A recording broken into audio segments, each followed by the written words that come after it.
Good evening. For those of you who I have not yet had the opportunity to meet, my name is Melissa Giller. I'm the Director of Communications and Programs here at the Reagan Foundation. Before we get started, in honor of our men and women who defend our freedom around the world, if I could ask if you could all please rise and join me in the Pledge of Allegiance. I pledge allegiance to the flag of the United States of America and to the republic for which it stands, one nation, under God, indivisible, with liberty and justice for all. Thank you. You can be seated. So, as a museum that attracts hundreds of thousands of visitors each year, we're always discussing and planning on what new special exhibit we should bring or build. Hosting 2 or 3 special exhibits a year keeps the content within the museum fresh and exciting and gives returning museum visitors something new to explore. Just over a year ago, I received a phone call from someone we had worked with in the past. He was now working on this great new exhibit called Spy, the Secret World of Espionage. He wanted to know if we were interested. Interested? We were more than interested. What is more intriguing than being given the rare opportunity to peek behind a veil of secrecy into the world of espionage and undercover operations? What is more captivating than looking into the secret world of patriots, spies, moles, traitors and spy catchers, a world with heroes and villains whose actions help shape the world we live in today? We knew immediately that if we were going to host a spy exhibit, that it would be great fun to also bring in spy novelists for a lecture series, writers who write about this secret world every day, writers whose books are edge-of-your-seat thrillers that you just can't put down, writers who write about topics with such intricate knowledge and spellbinding prose that you wonder if perhaps they were once a spy themselves. And who better to speak to us today than New York Times bestselling author Ted Bell? Ted first introduced us to British secret agent and counter-terrorist operative Alex Hawke in 2003, and we haven't been able to put his books down since. The latest in the series, Warriors, which has Alex Hawke rescuing a kidnapped American scientist as the United States and China move to nuclear war, is set to be released in just a few months. Now, Ted started writing stories at the ripe, old age of 8 years old. But in between writing in study hall and today, he became one of the leading talents in advertising. After developing numerous innovative and award-winning advertising campaigns, Ted joined the advertising agency Young and Rubicam in London in 1991 as vice chairman and worldwide creative director. Lucky for all of us, he retired in 2001 to write full-time. In addition to writing novels, Ted is also the current writer-in-residence at Cambridge University and visiting scholar at the Department of Politics and International Relations. But let's get back to Alex Hawke, shall we? And what better person to talk about him than the man who created him? So ladies and gentlemen, Mr. Ted Bell.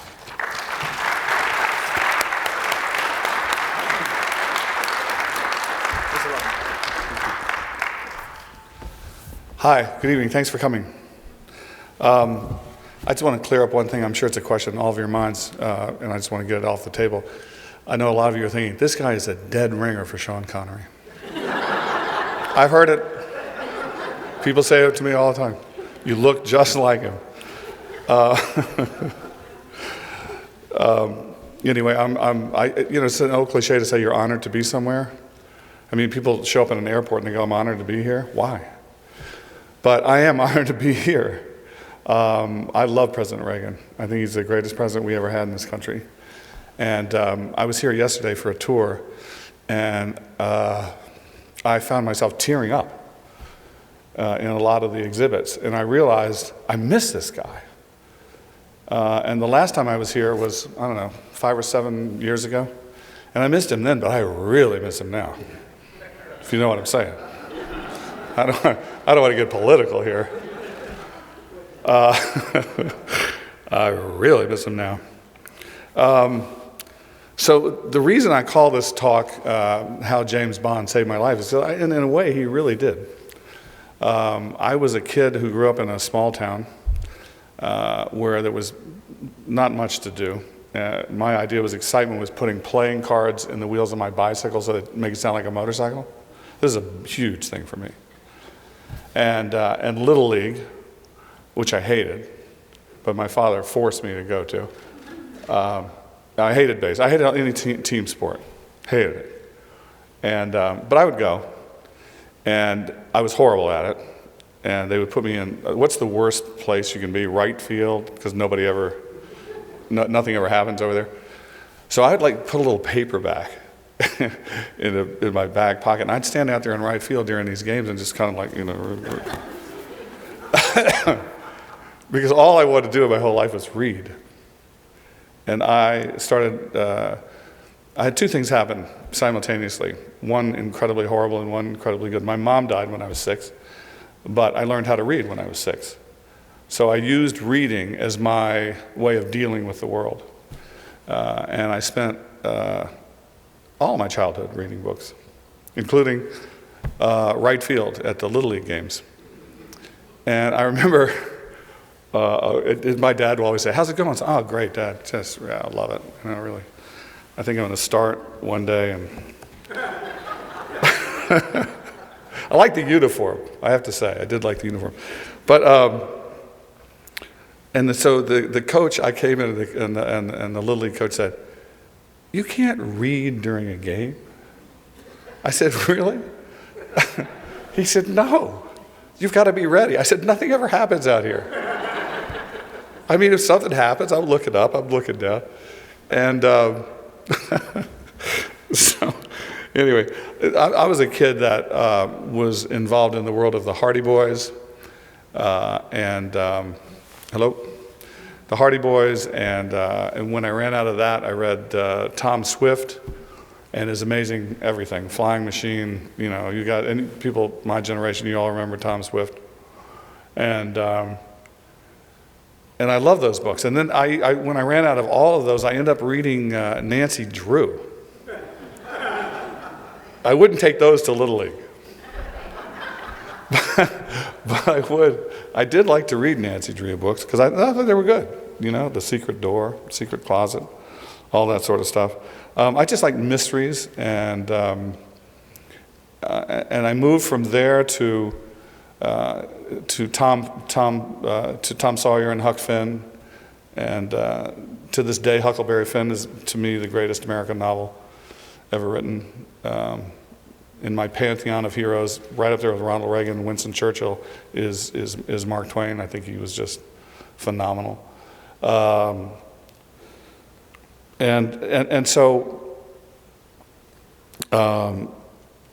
I just kept living my life in books. I mean, that was my escape from, what had happened to me. And then one summer, when I was in my early teens, I just picked up this book by Ian Fleming. And I think I was 12 maybe, or 13 or something. And I just whoa. There's more to life than playing cards in your bicycle wheels. There's babes out there. There's babes, and there's bullets, and there's martinis, and there's Aston Martins, and there's the south of France, there's London, and so I read every one of those books back to back one summer. And that, when I say James Bond saved my life, that was the summer that he saved my life. Because without that, I would have just, I don't know what I would have ended up doing. I would have stayed in that little town and thought, well, this is it, this is the world, this is the way it works or something. But it captured my imagination in such a powerful way that it made me want to see the world. Like a Navy commercial, join the Navy too, join Ian Fleming and see the world. And so that's the genesis of that title, How James Bond Saved My Life. So I want to talk a little bit about Ian. And the thing, I've given this talk a couple of times, and everybody knows everything about James Bond, but nobody knows anything about Ian Fleming. Do you guys, how many people here know anything about Ian at all? One. That's good. So you're going to get the guy that gets me when I say something wrong. Born in 1908 in London. You want to challenge that? Thank you. So, Ian was born in 1908 in London, and my expert agrees with me. And he was born into a very wealthy Scottish family, the Flemings, And even to this day, the Fleming Bank is in existence. If you want to open an account at Fleming, which I actually would like to do, just to be able to say that I have an account at Ian's bank, you could do it. They're still in business all these years later. And he was born into the Fleming banking family, but he lived in London with his mom and dad. And he had an older brother, Peter, who was to overshadow Ian's childhood and young adulthood in a bad way for Ian when he was growing up. Peter excelled at everything he did. I mean, he was #1 at Eton in all the field sports. He published his first novel when he was 22, on and on and on. And then he went to the city and worked in finance as a stockbroker, and he was enormously successful. And Ian was kind of like, oh yeah, that's the little brother. That's never going to amount to anything. And I think, and I know that had an enormous impact on his life as a young man, growing up, having your big brother be the center of attention. And it's one thing if you don't have a lot of ambition or a lot of talent or a lot of intelligence, you just kind of let it go. But if you're somebody like Ian, you're sitting there, I'm going to get this guy. I've been there. You know, I'm going to get this guy. I'm going to show him what I'm made of, and I'm going to show my mom what I'm made of, and my dad what I'm made of, and that's sort of what happened with Ian. He went to Eton, and he was terrible at team sports, like me, but he was really fast. And that's the only thing I could do. I could run really fast. That was it. I could win the 100-yard dash. That's it. It's the only sport I could do. And Ian won all the track and field events at Eton, and he was sort of celebrated, and that gave him a little bit of confidence. And then he went, after his education, he went into a number of jobs. He was a newspaper man for Reuters. He was a stringer. This is all pre-World War II. And that didn't work. And then he went to work in finance in the city. And he was a failed stockbroker. And so his life seemed to be on a kind of a downward trajectory. And then came World War II, which basically created the Ian Fleming that the whole world knows about today. Prior to World War II, he was kind of a dandy and I hate the word playboy, nobody says that anymore, but that's kind of what he was. He just kind of ran around London. He had a lot of money. He was very good looking. I don't know if anybody can see this. I think he's, he thought he was good looking. But he was a lost soul, doomed to failure in the shadow of his brother Peter. But World War II was his chance, and he caught the eye of a guy named Admiral Godfrey, who was the director of naval intelligence for the Royal Navy. And he liked Ian so much that right out off the shelf, he made Ian his #1 assistant. So Ian is like one step down from the powers that be in naval intelligence in World War II for the Brits. That's a huge job, huge, big deal. And he was given the rank of commander, which Bond was. Remember Commander Bond? Well, he was Commander Fleming. And Admiral Godfrey said, look, I got enough people around here who do what I tell them to do. I want you to do what I won't ever tell you to do. You just make stuff up and torture these people and the Germans.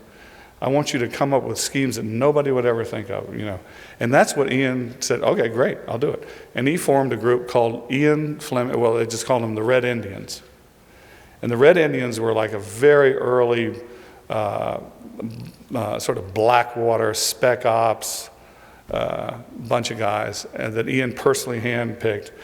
And Ian would he'd have somebody create like and these were the days when nothing like this existed, a little underwater submarine that two guys could hold on to and go into a harbor in Greece and attach limpet mines to the bottom of a Nazi freighter, and then get out and then go back to the mothership and get away.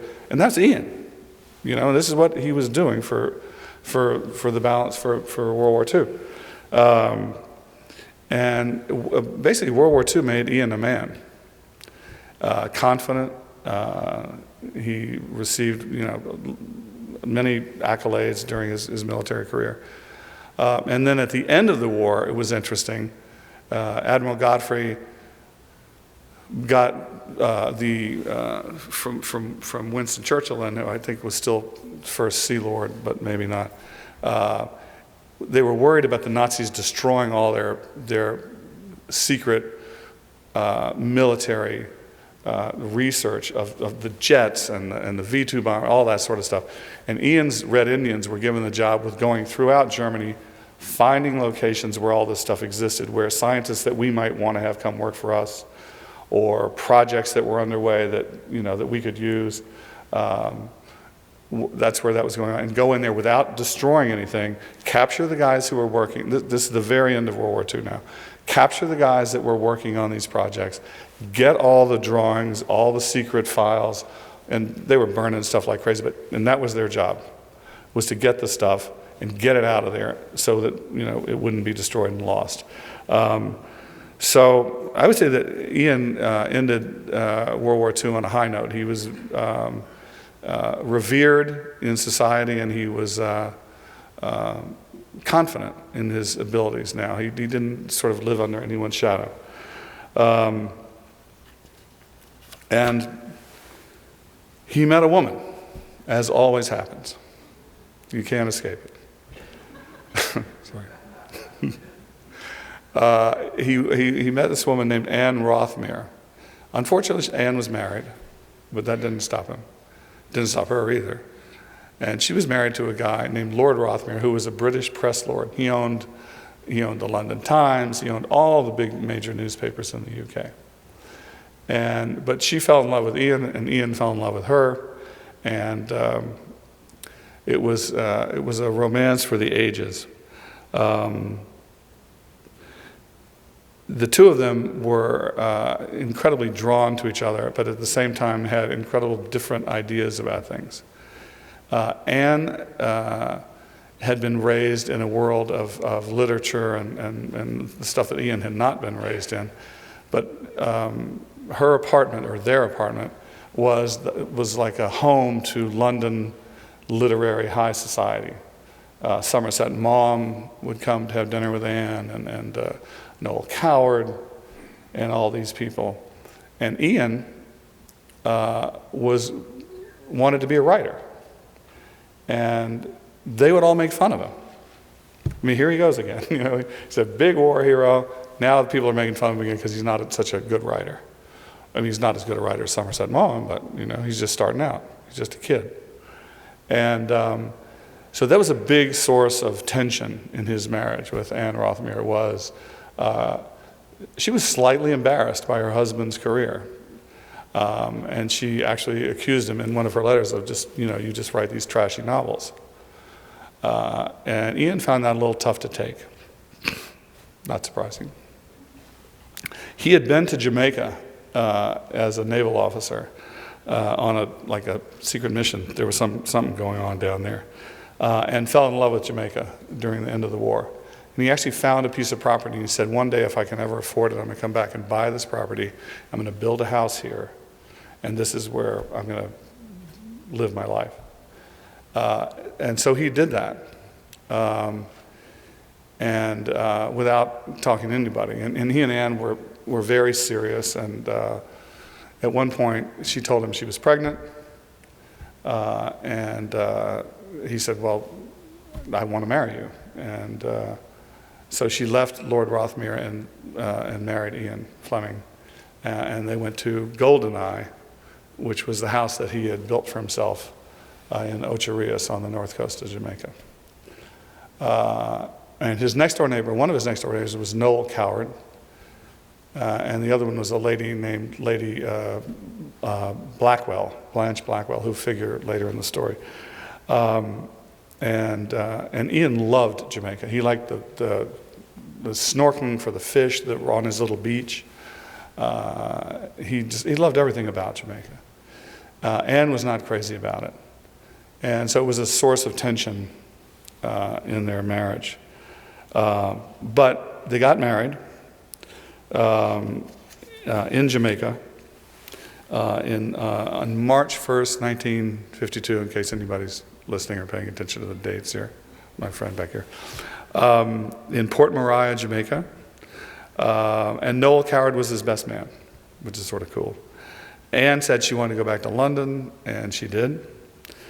And Ian he just couldn't deal with that society that she lived in with people being critical of him all the time.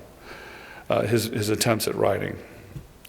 And at that moment, James Bond was born while he was sitting there by himself. And somebody had given him a golden typewriter. I don't know who, somebody at Reuters maybe. It was really gold. I've seen pictures of it. It was gold. It was a little old-fashioned typewriter. It was made of gold. And I'm going to read to you briefly from Anne's diary. And when I say briefly, I always mean briefly. About the morning that Ian first started writing James Bond. And this is from a wonderful book by Andrew Lycett. And I've read every biography in the world about Ian, and this is the best one.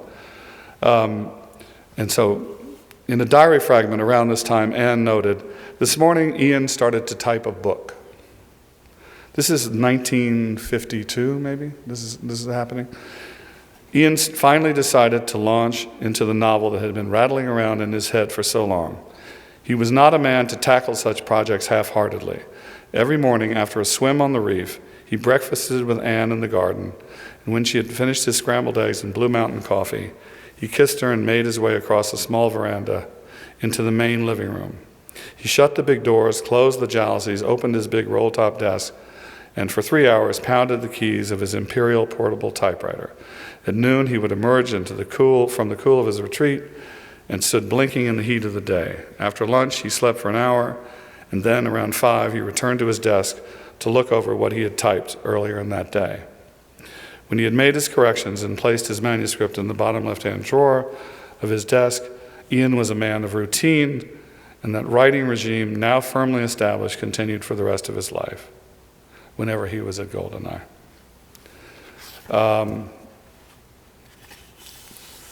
And he had never written a novel before.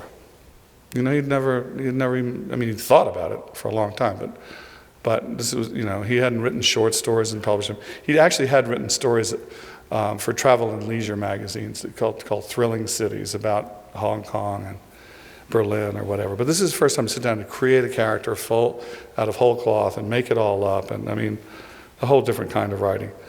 And here's further from this book. Ian's first try was reasonable enough. And this is a quote from his first book. "Scent and smoke and sweat hit the taste buds with an acrid thwack at 3 o'clock in the morning." Second time around, that sentence came out rather lamely. "Scent and smoke and sweat can suddenly combine together and hit the taste buds with an acid shock at 3 o'clock in the morning." It's getting worse. This is literally Ian starting to write his first novel, what you're hearing. Finally, he got it right. "The scent and smoke and sweat of a casino are nauseating at 3 o'clock in the morning." And that's the first sentence of Casino Royale, first novel. Thus, Ian Fleming dragged his writers into the fast, racy world of James Bond at the start of Casino Royale. His hero had decided to take a break from his own gambling exploits and observe his quarry, the Russian agent Le Chiffre, at the roulette table of the Salle Privée in the refurbished Baroque casino in the fictional town of Royal-les-Jeux, a sort of Trouville to Le Torquay's Deauville. Within the first few pages, Ian had introduced most of Bond's idiosyncrasies and trademarks. This is for all the James Bond that happened in the first couple of pages of that book. Agent 007 looks like Hoagie Carmichael. By the way, as an aside, the guy Ian always saw in the movies playing his character was Hoagie Carmichael. Does anybody know anymore who Hoagie Carmichael is? No one even knows who he is. Who is he? Singer, piano player. Right. Think he'd be a good James Bond? No. I don't either. What was the movie called Key Largo with Humphrey Bogart and what's her name? The actress that he married? Sue? Lauren Bacall. Do you remember the guy on the piano in the lobby of the hotel playing during the hurricane? That's Hoagie Carmichael. That's the guy Ian thought should be James Bond, just so you know. So maybe, he wasn't. And the other guy he wanted was David Niven, because by that point, David Niven was his best friend. And Cubby Broccoli, who was the producer, said, who do you see in David Niven? Are you nuts? But anyway, that's another story. So within the first few pages, Ian introduced most of Bond's blah, blah, blah. Agent 007 looks like Hobie Carmichael with something cold and ruthless in his eyes. He drives a 1933 4.5-liter Bentley, one of the last with a supercharger, developed by Ian's friend Ian Amherst Villiers. He drinks champagne, dry martinis, shaken not stirred, 3 measures of Gordon's, 1 vodka, half measure of Quina Lillet, shake very well until it's ice cold, and then a large slice of lemon peel. This is in the first 2 or 3 pages of his first book. He carries his Moreland cigarettes, a special Balkan blend of Turkish tobacco with their triple gold band, in a light gunmetal box. Underneath his dinner jacket, he sports a flat 25 Beretta automatic. On his arm is the exciting Vesper Lind, his dark, blue-eyed assistant, seconded from the 12e Bureau, blah, blah, blah. Anyway, this is pretty amazing for me as a spy novelist to think that he created, most of the stuff that I would endure for all this time, all these characters and these traits of his personality and all this. In the first couple of pages of the first book he ever wrote, just sitting in a room by himself in Jamaica. That's totally cool to me. So James Bond was born.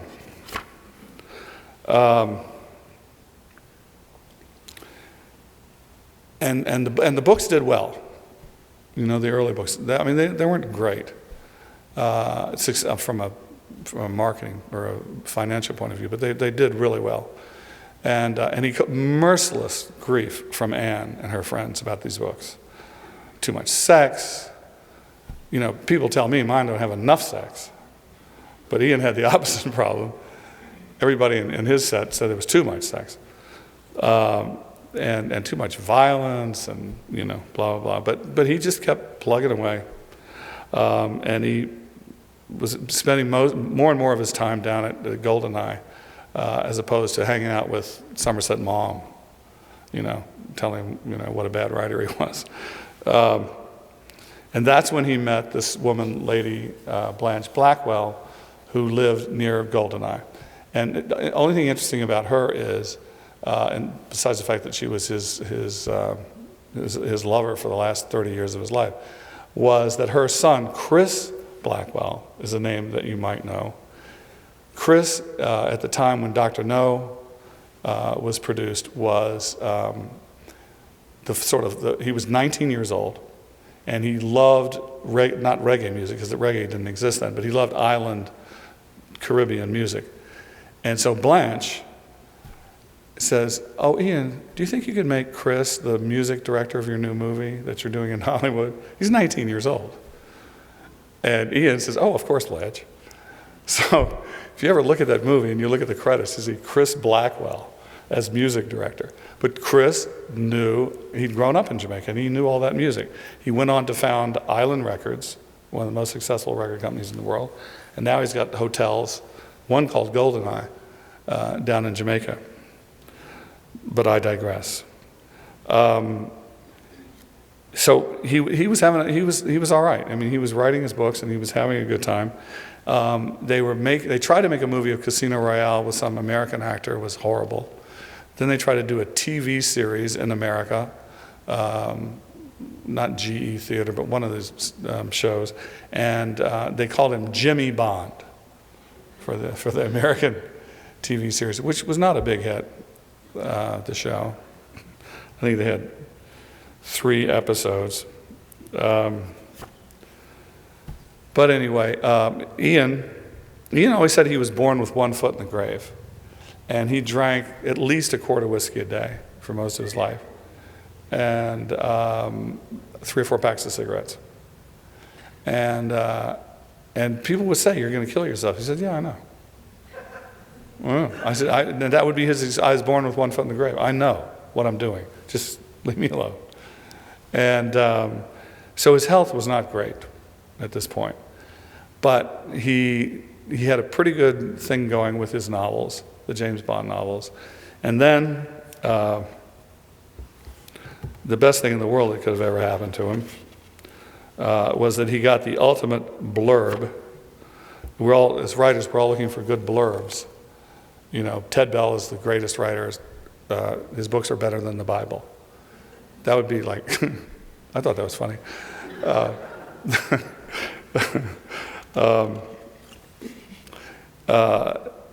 He got a really good blurb. Life magazine did a whole 5-page thing on President Kennedy, who was in his first year in the White House. He said, so who's like the writer? Who's the guy on your bedside table? Who's the guy you like best? Ian Fleming. Well, you know, could somebody call Barack and just tell him about me? Just say, hey, we heard this guy Ted. He's got these spy novels. I'm serious.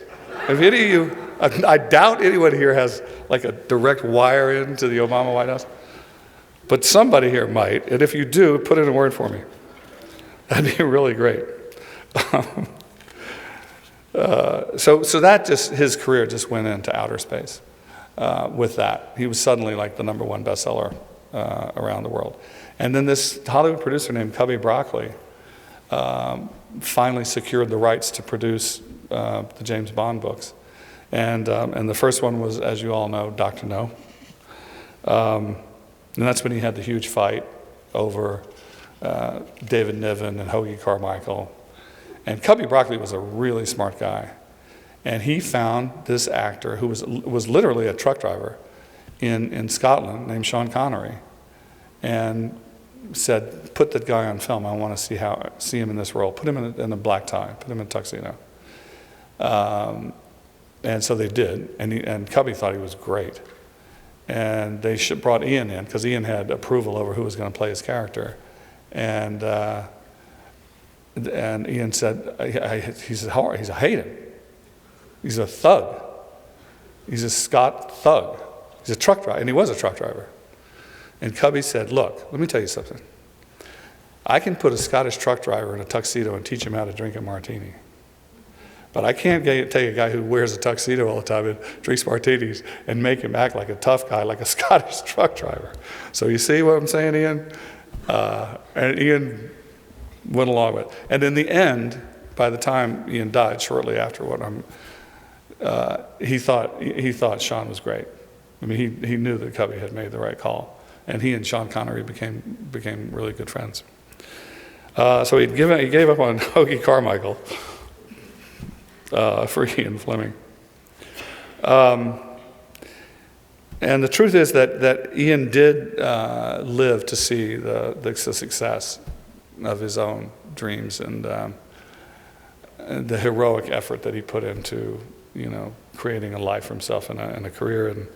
And Somerset Maugham actually was one of Ian's best friends when he died, and he used to go down to the south of France. Maugham had a villa at Cap Ferrat, and Ian would go down there and stay with him all the time. It was just ironic. And all he sort of did towards the end of his life, they were in production on From Russia with Love, which I think is the best of the Bond movies, and Ian did too. But he didn't live to see. He didn't live to see the completion of it because of his heart problems. And on August 12th, 1964, he went to play golf at his golf club. He was the chairman of the golf committee in Canterbury, and he caught like pneumonia or a cold, and he went home and went to bed, and he never left bed. He died. So in closing, what I try to do is, in these books I write, is they're all about heroism, basically. And I write the spy thrillers for adults, but I also write books for children. And I was hoping that there was going to be an 8th grade class here tonight that was supposed to be here who had read some of my books, but apparently something happened. But anyway, the children's books, Nick of Time and The Time Pirate, are about an 11-year-old boy and his 8-year-old sister who lived in the Channel Islands in 1939 on the eve of the Nazi invasion. And all this kid wants to do is be a hero. Protect his family, protect his sister, protect his country. He's 11 years old, but he just wants to be a hero. And that's all my books are about, is heroism. And I'll end with a story. A lady, I get lots of letters, as you can imagine, from people. And a few years ago, a lady wrote me and she said, I just want you to know that my husband and I just finished a cross-country drive from New York to LA. And while we were driving, we listened to your book, Nick of Time, on audiobooks. And our two children, Johnny and Sherry, age 10 and age 9 in the back seat, were listening the whole way across the country to your book, Nick of Time. And at the end, when we got to LA, my son tapped me on the shoulder and said, "Mom, I've decided what I want to be when I grow up." She said, "Finally, good. What is it, Johnny?" He said, "I want to be a hero." That made my day. So thank you very much for your kind attention. I really appreciate your taking the time to come out here tonight. And if there are any questions, I'd be happy to answer them. And if not, we can, whatever. So for those of you who have questions, we're just going to bring a microphone to you. We are filming this in the back, and it will ensure that we can capture what you're asking. Hello? I'm right here? Oh, I'm Okay. sorry. What was I doing? I was getting organized. Go ahead. I just had a question back to one of the things you said at the beginning about his brother Peter, Yeah, Peter. that he was an author, Yes, he was. which we know nothing about, I guess. What did he write? Well, he wrote, he didn't write anything like Ian did. He wrote, he wrote a book about the Far East, let's say, his travels in the Far East, or his travels in Africa. But he was doubly successful because he's very successful financially in the stockbroker business. But then he would write these big, thick books about adventures in the Far East or stuff like that. Ian didn't want to write books like his brother, but his brother was like a best-selling author. But were they true stories? Yeah. That Oh, yeah, the they were brother not had novels. experienced? They were not novels. Okay. No, they were. I'm trying to think. Paul Theroux, do you know that author? Mm-mm. He writes about places all over the world. He was like a Paul Theroux. He traveled the world and would write about what he saw. And it wasn't so much that Ian was jealous of his books. He was jealous of his success as a world-famous writer when Ian was nothing. Okay, thank you. Mm-hmm. Yes. Do you have a writing routine similar to what you described of Mr. Fleming's? Yeah, basically exactly the same. I learned a lot from him. My role model. Some of his things I didn't follow down the path of. But yeah, I write in the morning, basically, and like three or 4 hours, and then stop. And then sometimes in the afternoon I'll go back and read what I'd written earlier. And sometimes I'll just forget and walk away and start the next morning. But Hemingway, actually I learned this from Hemingway, another one of my idols. Hemingway always started the morning reading what he'd written the day before. Always. And not editing it, not changing it, but just getting himself back in the rhythm of what he was writing the day before. So a lot of writers do that. They sort of read what they wrote the day before they start writing. And I mean, even if it's just a few pages, you just get, oh, I remember that. Okay, then you start going again. By the way, Ian's books were really short. Mine are long compared to Ian's. I mean, Ian's books were 170 pages, 180 pages. He wrote them in 3 months. I mean, I do 3 months of research on my books before I even start writing. So I'm 3 months in, I haven't written a word. And then I'm like, 9, 10, 11, 12 months of actually writing. So different thing. Can you stop for 2 or 3 days and then pick up, or do you just absolutely. go and go and go? I can stop, I can go, I can when I lived in New York, I used to write on the train going out to Connecticut, and I would always go in the bar car because they had these tables like this high where you could drink or play cards, and I'd have my laptop, and I'd just be sitting there writing this book I was writing, Nick of Time, and all these guys around swilling scotch and yelling, telling jokes, I'm just like, I got tears in my eyes, I'm writing my story. I was oblivious to everything around me. I wasn't even aware of it. I was in my own world. And it's odd Because people always talk about how much discipline it must take to be a writer. It doesn't take any discipline at all if you really love doing it. It's just love, it's joy.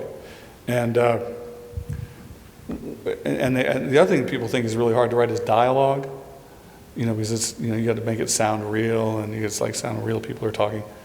But when you're in the rhythm of it, like it's almost like an athlete in the zone, if you know what I mean.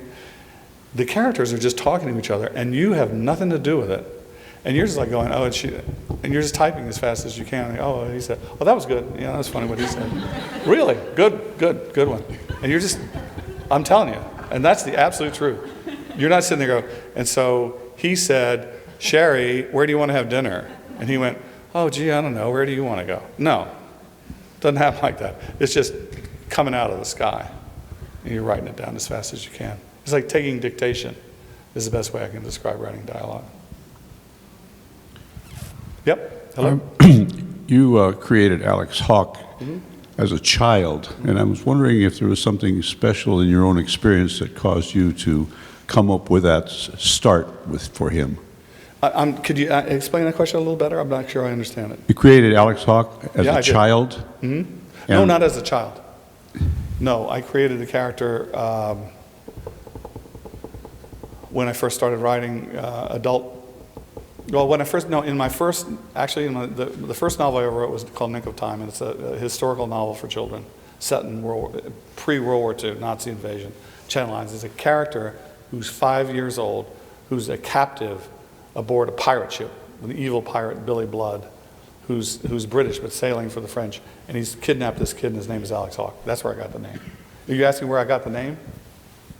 Was that the question? Yeah. Okay, I might have answered the wrong question, but that's the answer I have. Yeah, the character appears for the first time in one of the 2 children's books, Alex Hawke. Are there any other questions? Hello? Yeah, you talk about being a hero. A lot of the heroes that we see, that we read about today and see on television and movies they're always damaged or they're broken. And I'm wondering, does the audience of today, would they accept a hero that was simply a hero without the baggage or the past, things like that? Could you say the last part of that question again? I'm having a hard time hearing you. Would the audiences of today just simply accept a hero for being a hero without having been damaged in the past or broken or had a history of violence and things like that? I think they would accept it. I just don't think he would be as compelling a character. And people like to know, what are the motivations for your characters? I mean, it's one thing to demonstrate their motivations on the page, and this guy does this because something really bad happened to him when he was a kid, or he lost his family in a car accident, or whatever. I mean, when you're trying to create a full-blown character as opposed to a 2-dimensional character who has no backstory, you don't know where he came from, where he's going, and why does he do what he does, why does he act the way he does. To me, it's much more fulfilling for the reader to say, oh, I understand why he feels that way, or why he talks like that, or why he doesn't like her, or doesn't like him, whatever, because of his past. So that, yeah, they would accept a character without all the baggage, but I'm not sure it'd be as interesting a character.